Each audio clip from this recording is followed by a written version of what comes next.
Hi, I'm Jeff with REI Master U. I'm Yoshi Shiraki with Utah Home Sweet Home. And you are? I'm Alan Walker. Welcome, Alan. Thank you. Yeah, this is Welcome to Deals A to Z, where Yoshi and I go through a deal, one specific deal with a featured guest. Today it's Alan, where we cover a deal from beginning to end, how they found it, how they bought it, what they did do it, and how they sold it. So let's go ahead and get started and let Alan give a few minutes to introduce yourself, your background in real estate, and Sure, yeah. Awesome. So I bought my first investment properties in 2016. I spent a lot of my career as in technology, and then I left technology and I became an agent in 2017. And since then I've picked up 13 doors and I do flips as well as full-time realty. Fantastic. okay, let's stop there. We can do a whole show on Just that. unpack Former tech guy, Yep. guy out of the tech world, Yep. left the daily grind of a day job, Yep. said I'm going to go work for myself, be independent, and get into real estate. Yep. 4 years ago, 4 years ago, Yep. and you have how many doors? 13 doors. 13 doors. How many flips have you done? I have done 6 and I have 2 in the works right now. Fantastic. Perfect. Yeah. Yeah, and a full-time real estate agent. Yep. So it is possible to leave your day job Oh yeah, yeah. and do this full-time. It's terrifyingly possible. How about it's terrifying and possible? yeah. Explain those first 6 months, because I did the a long time ago. Quit the day job and pursued something new. Share with us the first 6 months of quitting your job. What went down? There's some adjustment that happens because I still was like worried about being on time to an imaginary place. Like I didn't have anywhere specifically I had to go. I think that took some adjustment. In a sense, it really helped that I had a 9 to 5 because my schedule is still very much like that as a real estate investor and realtor. Yeah. But it's terrifying. Like that's the only thing I can say. And but A lot of ramen. Well, yeah, a lot of ramen. At one point, I was eating dog food. But you know what it was? It was like I knew I wanted to be in real estate, and so I was willing to like walk into the unknown and just like I don't want to do anything else. Like this is it. And so those first 6 months were they were hard. They were challenging. I mean, I was studying to be an agent. I became an agent. My first 6 months as an agent, I made 2 transactions. I made $14,000. Yes, so going from my 6-figure dog. $14,000. But like I've never really looked back because I don't want to do anything else. So, like this feels like this is what I'm supposed to do. That's great. Big tip for somebody who wants to leave the day job. Is there one piece of advice you'd give someone who wants to leave a day job and then go into real estate? Save your money. Yeah, I mean, I think have a buffer of savings. Yeah, because when you're working a 9 to 5, you're so used to getting a check. Yeah. No matter what, every other Friday you get a check, right? And so that was a big adjustment when I eat what I kill. Yeah. So it's like if I'm not getting a deal, I'm not getting paid, right? Eating. Yeah, and so and my first 6 months, I didn't you're just starting. Anytime you start something new, you're not like you're necessarily not getting a bunch of stuff, right? Right. I mean, the next calendar year, I did 19 transactions, so things started to like pick up. Yeah. But I think that's the biggest thing. It's like you have to be disciplined and you have to have money. Yeah. Yeah. Yeah. Very cool. Perfect. Yeah, that's exciting. Well, thanks for joining us on this podcast / vlog. We're going to dissect this particular project that we're going to talk about today. Can you share with us how you found this particular deal? Yes. I have never found a wholesale deal in a bathroom before, but that's where I found it. In a bathroom? In a bathroom. So it was a wholesale deal. You got it from wholesale? I did, yeah. Okay. So I was at the Salt Lake RIA night meeting, and I was washing my hands after doing my business. Yeah.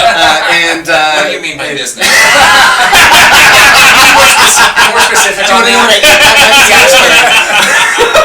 So a gentleman that is an acquaintance of mine, I've seen him at the RIAs. Like, we're not super close, but I saw him, and we just started chit-chatting, and I had a goal of doing 4 flips and buying 1 flip a month, and this was in February. Nice. And so I purchased one for January, and I was trying to find one for February, and he said, "What are you looking for?" And I said, "Oh, I'm trying to pick up some flips," and he just said, "Oh, I'm here to wholesale a flip.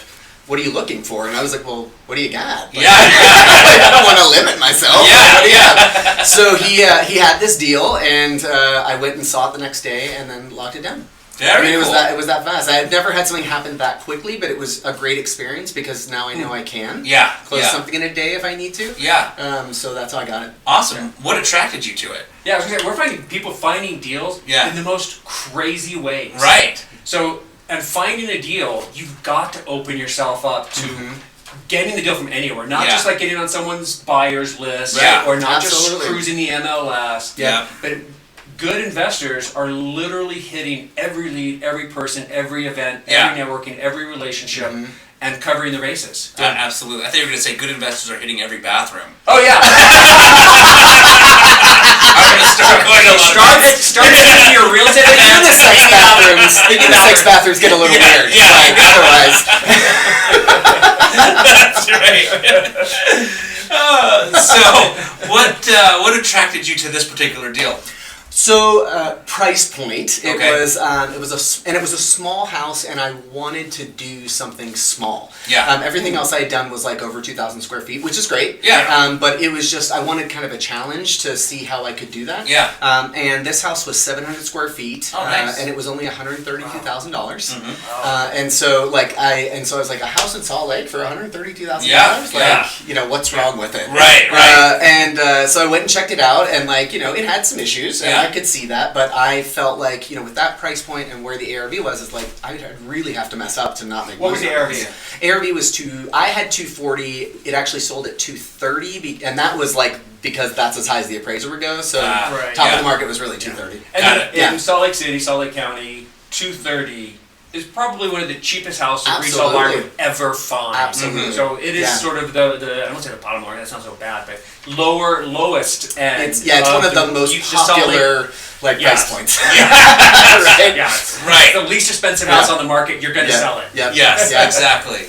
So how did you know that this deal would work then? Was it the minute you walked it and you're like, this deal will work? Or? I wish I could say that. What I did beforehand is I ran the comps, so Okay. I knew when I went to the house how much I thought I could get for it. Sure. And I'd already backed down, so I figured like this is how much money I can spend on the flip and still make the margin I want. Yeah. So when I got there, it was really, do I think that there is more rehab here than this number that I came up with? Like, that was what it was. So it wasn't like I knew every little thing, but it was like, oh, okay, like, I know that I wanted to spend $50,000. Yeah. I had the space to spend $50,000. Right. And still get what I want. Yeah. So when I walked it, it needed new everything. Like, it was like new roof, it was new everything. Yeah. So pipes how old and was the all of house? that. It was built early 1900s. I don't know the exact year, Good but it old was home. it's in Poplar Grove. Around a bunch of other homes that were built at the same time. Yeah. So, Yeah, very cool. We'll be diving into numbers a little bit later, Sure. but just out of curiosity, how much, you mentioned you had a 50 grand budget on a 700 square foot home. How much of that 50 grand did you use? I used 53 of it. 53 of it, okay, great. So that is, I don't understand that's that actually a big remodel. Yeah. Per square Absolutely. foot. Absolutely. Yeah. I mean, this place was in sore shape. Got it, Yeah. got it. Okay, cool.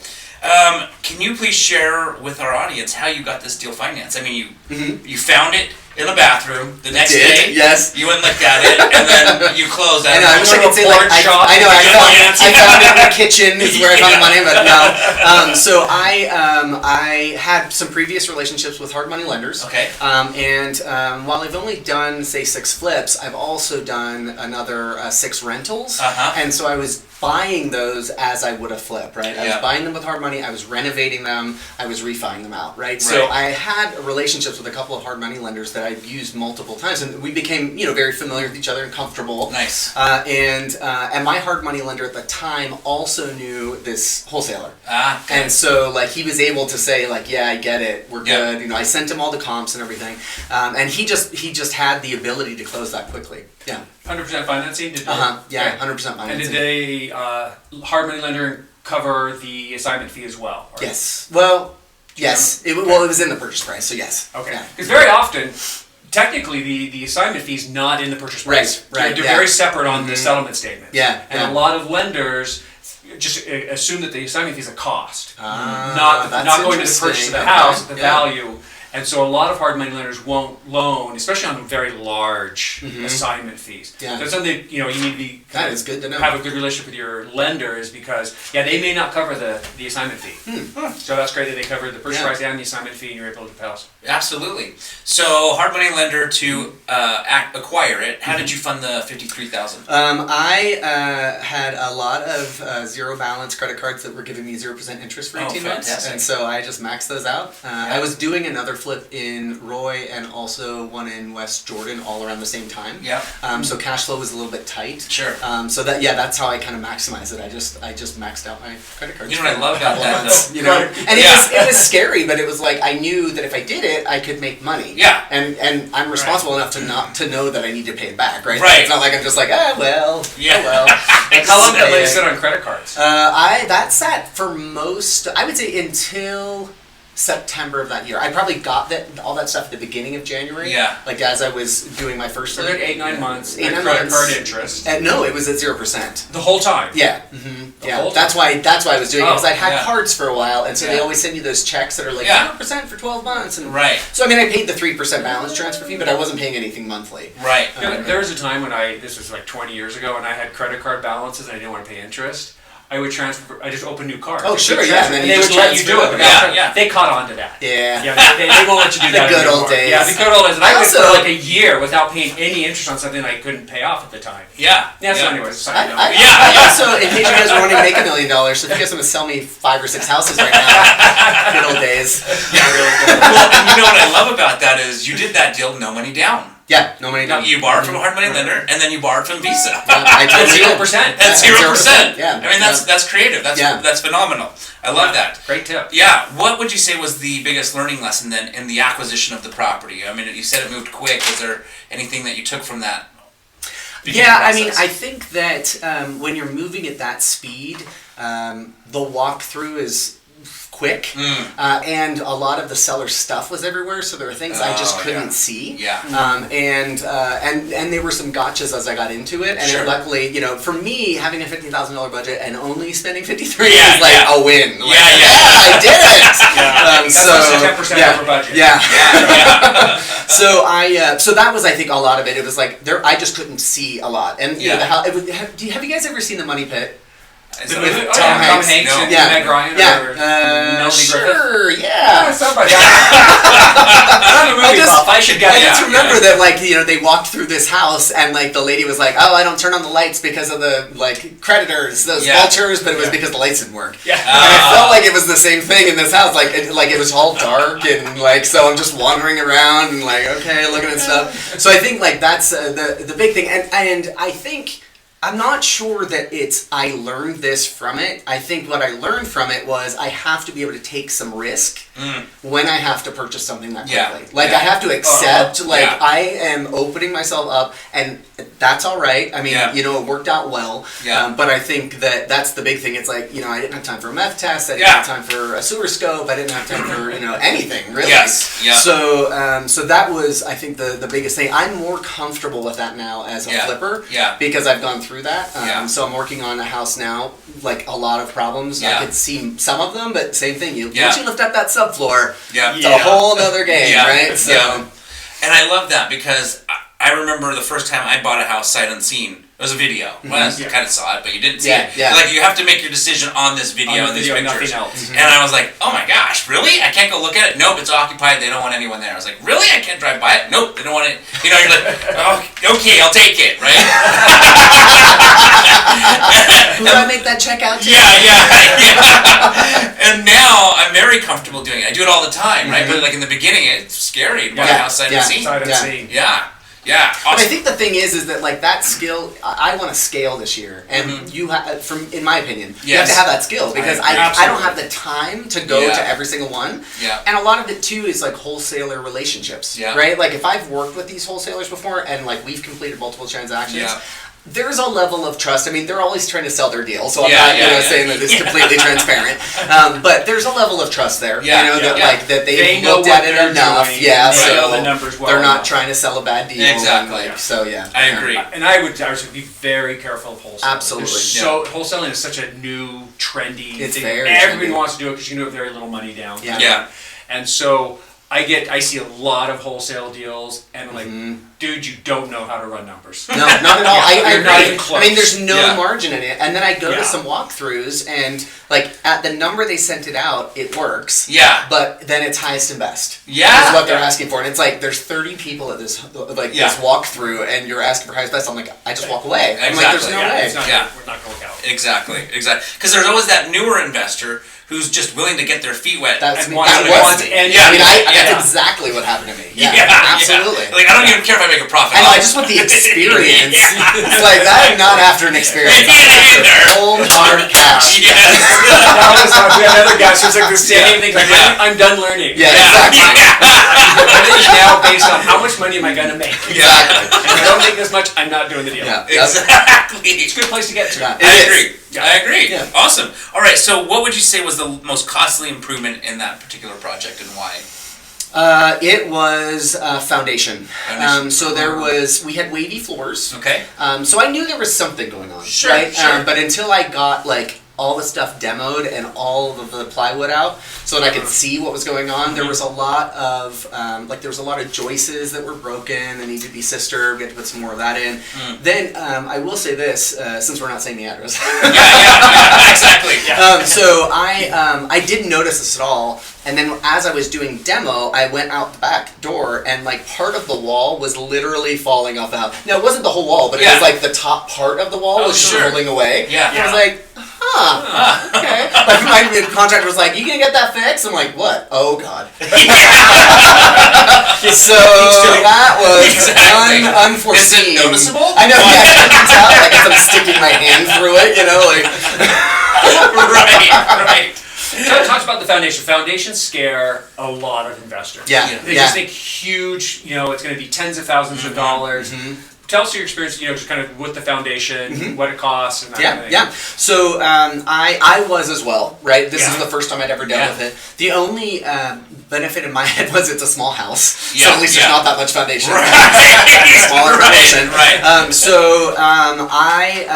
I had to find a foundation person because like as I'm doing flips and they're getting more complicated, I have Yeah. to find new people because Yeah. I have to find Structural specialists engineers, that yeah. I've never had Yeah. to deal with before, right? Right. So I found, funny enough, okay, so I got this referral from a guy that I was going to Orange Theory Fitness with. Oh. So apparently, Love Orange Theory. yeah, you can Thumbs up. you can get these deals and referrals anywhere you're at. Yeah. So Constantly working. yeah, Right. I was just like, I had been asking everyone, and he was like, "What are you working on?" And I just told him, I said, "I really need a guy that knows how to do foundations." Like, Yeah. "Oh, I have a guy named Gary. Like, here, send me the info."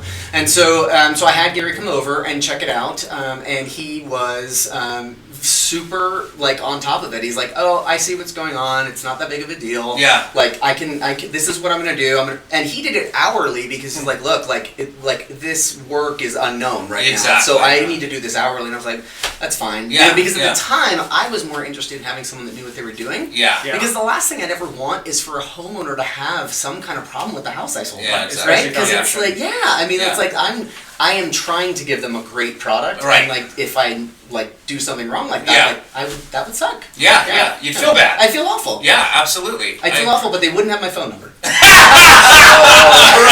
Unless they happen to run into you in a Yeah, bathroom. exactly. Unless I just bump into them. I know you. Wait a second. What was the total repair on the foundation? It was only 4,000. Yeah. Which is less than 10% of the whole. Absolutely. Yeah. Yeah. So, and it was really, and a lot of that was just materials for the joists because wood has become so expensive. Yeah, I right? know, right. So that was, I was just really surprised when I saw the materials cost for that. Got it. Okay. So, yeah. So we've talked Don't about. be afraid of foundations. Yeah, I Just agree. bring in an Well, expert. I'm Yeah. working on one right now in Poplar Grove, and it has 3 parts of the foundation because there were 2 additions. That's all the additions are cement, so they're totally solid. The rock foundation, because this is a really The old old, home, yeah, rock is foundation. just a mess, And I knew that. I mean, I Yeah. could see it from the outside, but it's the same thing. You pull up those subfloors, and then oh Yeah. God.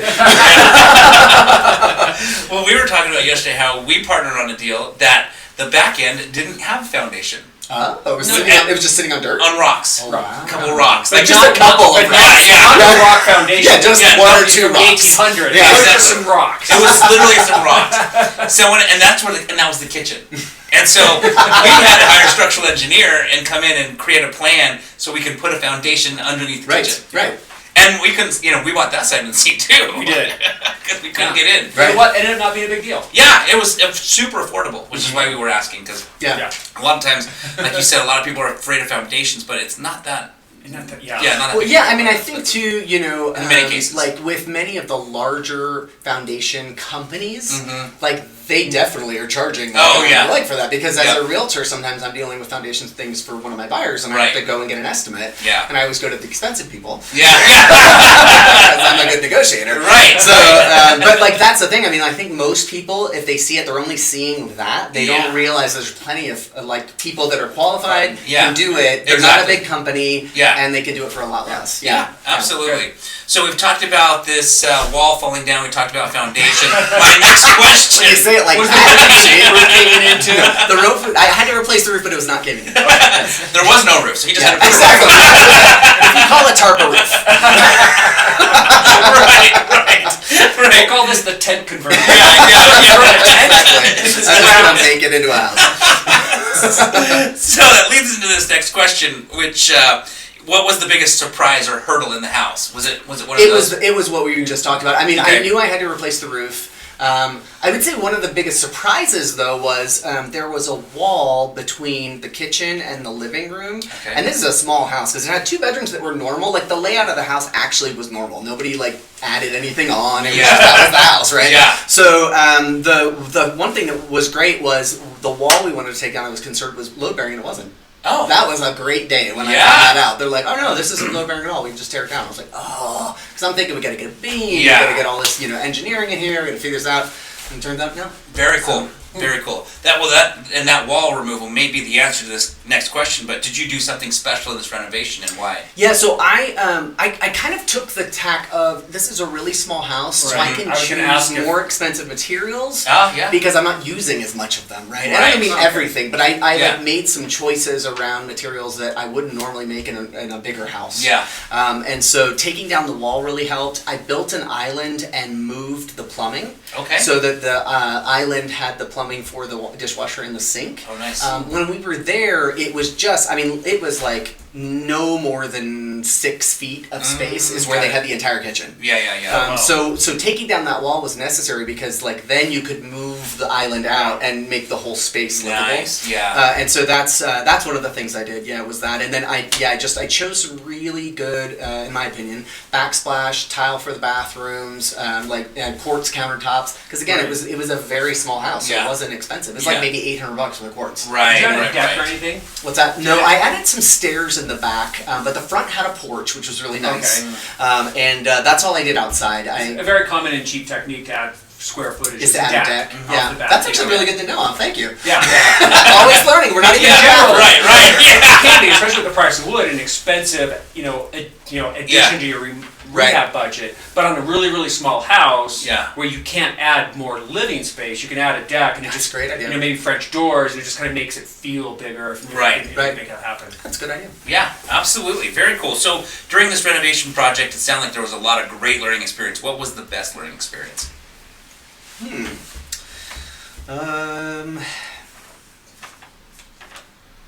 I think the biggest learning experience, other than the gotcha around the foundation that we've already talked about, yeah. I learned how to do meth tests. Oh, nice. And I learned how to clean a house as if it has meth without knowing it has meth. Okay. So, you didn't do your own remediation. No, no, it wasn't that. So what we did is we used just a bleach solution on the walls to clean them off because they were so filthy. Uh-huh. And it was like the walls were tan, Yeah. but they were painted white. Like once we started and we used these, Removing the film of gum. yeah, so we were using paint rollers Uh-huh. just to scrub it, and it was just kind of one of those moments. Yeah. You know? Yeah. Did you do that yourself? Yeah. So, do you often work on your own projects? I do not. No. Okay. No, the vast majority. You just thought, hey, I'm in the mood to clean. Well, it was just also one of those cost benefit things. I was like, I Okay. know it's going to cost a lot to have somebody come in here and scrub this down, and Yeah. so my husband and I just went and just did it. And we're probably high on chlorine for the rest of the day, but Hey, I mean, I shaved a couple of years off my life. Yeah, but yeah. it was worth it. That's money. Yeah. Yeah, exactly. Yeah, I know. Date night. Exactly. That's great. Awesome. Okay, very cool. So then Now the house is drop dead gorgeous. Probably the nicest on the market at the time in that area. Yep. Now you're getting ready to put it on the market. What was the market like at that time? This was mid 2019. So I think it's in its own submarket, as Jeff mentioned, because it's so cheap. $230,000. Yeah. So that market, no matter what is happening, is going to be extremely hot. Yeah.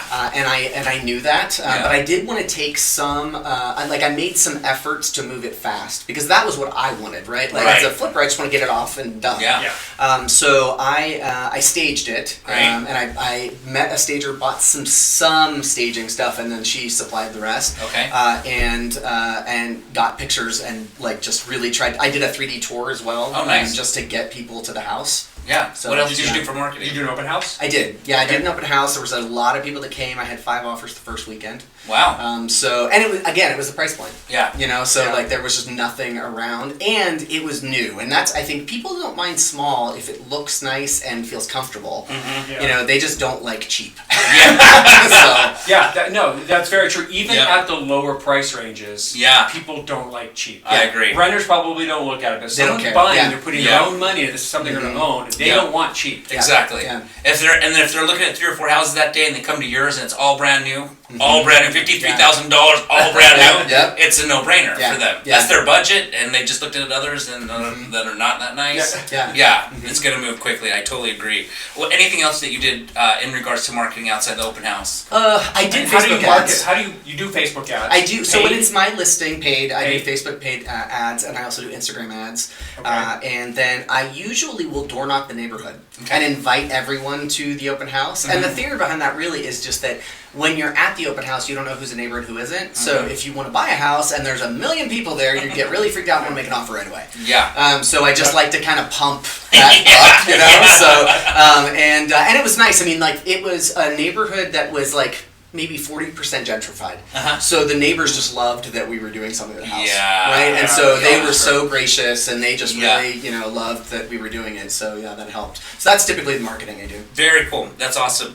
So let's go over the numbers if you don't mind. Can you break down what you sold, and we've said this before, but just now we'll go through it, from what you sold it to, what you purchased at, your expenses and hard money, your renovation of 53, and then what you were left with. Sure. So I bought it for $132,500. And that included the wholesale fee? That included the wholesale fee. Okay. That was all I had to pay. So and then I spent $53 on the rehabs, and I sold it at $230. Okay. And I wish I could remember off the top of my head the hard money, but I made about $18,000. That's fantastic. So, but when I do my flips, I always take my realtor commission. Oh, nice. So some flippers don't. Some flippers are realtors and they don't take their commission. But to me, I like to keep those businesses separate. Yeah. And so I also feel like, well, if I only made money because I didn't charge my commission, then I'm not doing something right. Right. And I wanted to understand what my flipper income was versus my realtor income. And so I made another $6,000 off of my commission for that as well. That's great. So $24,000, not leveraging any of your own money. Right. I love it. Yeah. And for a learning experience, because again, this was a very small house. Yeah. And a very big remodel. Exactly. So a very expensive remodel for the size house,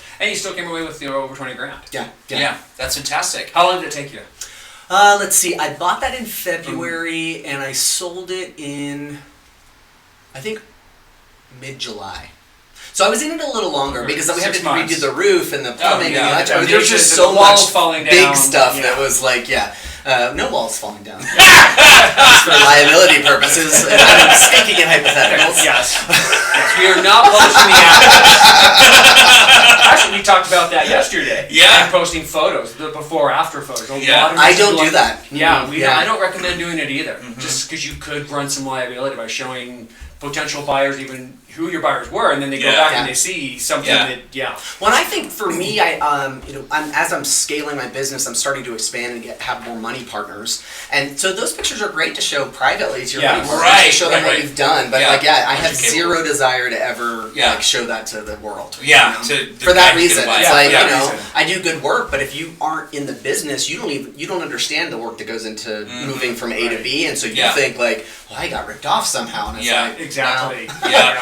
Exactly. Perfect. Okay, so then during this sell process, you got 5 offers, open house. What was the biggest learning lesson in the selling of it? I always put it about 5K below market. Okay. And that is just, the price really just drives people in the door, right? Yep, Like yep. that's what I'm trying to do. Pictures and price, bring them to the door, Yep. and then they can figure out if they really want the house. So I listed it at 220. Oh, nice. 225 was like kind of what the market was doing at the Yep, time. So, and like I said, I had a couple of offers at 240, and I knew that I was going to be like hitting possibly an appraisal issue. Yeah. So I brought that up with the agents, and we kind of talked about it. And the person that I ended up picking couldn't bring anything else, but like it made sense. And so 230 was still great. Yeah. I still made plenty of money at 230. So you just have to let the market decide what it's worth. Any hiccups with that appraisal? No, I mean it came back at 230, and I did the comps right before the appraisal, and I was like, it's probably worth 230. I was like all fairness, it's worth 230. So when they came back with it, I was like, yeah, it makes sense. Yeah.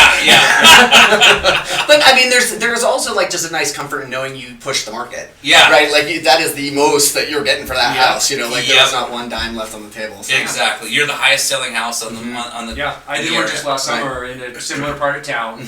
The ARV sales price was $230. I think we went $235 and $5,000 in seller concessions. But yeah, that would have been the most expensive house for that neighborhood. We pushed the limit, and we were worried about appraisals, but came in and all the neighbors are happy. That's great. Yeah. Very cool. Any in closing tips that you can share with the listeners in regards to from anything from quitting your job to getting into fixing flipping or whatever, in this case we're a fixing and flipping blog. Any advice on that? I think two. So treat your business like a business. Okay. So I have like separate accounts. I have separate books for my realtor stuff, for my flipping stuff. Keep it separate. And also really be paying attention to your costs. It's really easy if you have like $100,000 in the bank to like blow a couple grand. But if you're really paying attention to it and you only have like $5,000 in the bank, like you don't really notice that. Yeah. So, but also I think on the flip side, always meet the neighbors. I like that. Because like I've had neighbors that were happy I was doing it. I've had neighbors that call the city. Yeah. And so, I try to get out in front of that whenever I can. I mean, not always. I mean, sometimes I can't, but like I try to just like knock around the doors and say, hey, this is me. Here's my card. I'm doing this. Please call me if you need something. Or if there's problems. If there's any problems exactly. Yeah. And I had I'm working on a flip in Kearns right now where we had to call the cops a few times, and it was based on what the neighbors said. They're like, we'll watch out for you if anybody's messing with the house. And so I think neighbors are kind of an untapped resource that can really be helpful. Yeah, great. Excellent, Alan. Thank you so much. Absolutely. I really appreciate you joining us. Thanks for having me. And thanks for joining us on Deals A to Z. I'm Jeff with REI Master U. And I'm Yoshi Shiraki with Utah Home Sweet Home. And I'm Alan Walker. Woo! And if people want to get a hold of you? They can reach me at www.originutah.com. Perfect. Cool. OriginUtah.com. And we're at www.reimasteryletteru.com. And you can find me at www.utahhomesweethome.com. Great. We'll see you on the next episode. Thank you.